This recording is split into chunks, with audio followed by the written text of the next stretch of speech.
Hey guys, welcome back. So today I'm going to show you how to make a Reese Bass inside of Ableton. If you're not familiar with a Reese Bass, it is a sound pioneered by Kevin Sanderson, aka Reese, and it's a sound popular in a lot of drum and bass and house and techno tracks. Alright, let's get into it.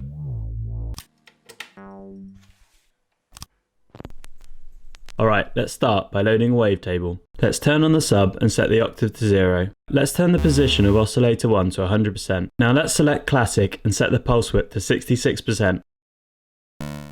Now let's turn our interest to oscillator 2. Set it to FM synthesis and set the amount to 20%. Let's increase the position to 85%. That's it for the oscillators now, but we'll want to modulate the parameters later. Okay, onto the filter. First we're going to set the frequency for filter 1 to around 172 Hz and bring the resonance up to 29%. Let's set the drive to SMP and up it to about 6 decibels.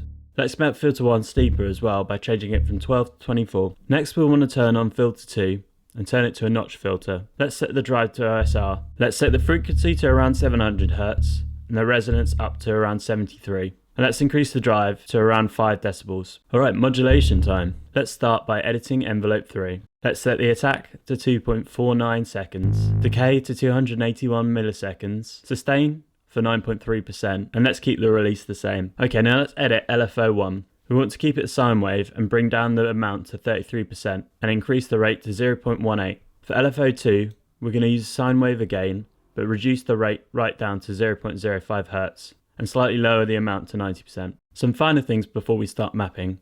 Let's set the synth to mono and up the glide to 112 milliseconds, should give the sound some portamento. Now set the unison to shimmer, this should give the sound some added width. Okay, let's map oscillator 2's position to envelope 3 at -100. Now filter 1's frequency to LFO 2 at 3.1. Now filter 2's frequency to LFO 1 at 62, and now the pitch to LFO 2 at just 0.2. And that's everything in wavetables. Now just to add some effects to fan it up. Whack an erosion on, set it to white noise with a frequency at 3.50 kHz and the width at 0.3 and the amount at 20.1. Now add a bass low extender and bring down the threshold and up the makeup a bit. And lastly, round off any high frequencies using an EQ8. We'll set number 4 to a low pass filter and bring it to around 800 Hz. That should work. And that's it, voila, you're done. Now go and start using it in your own tracks.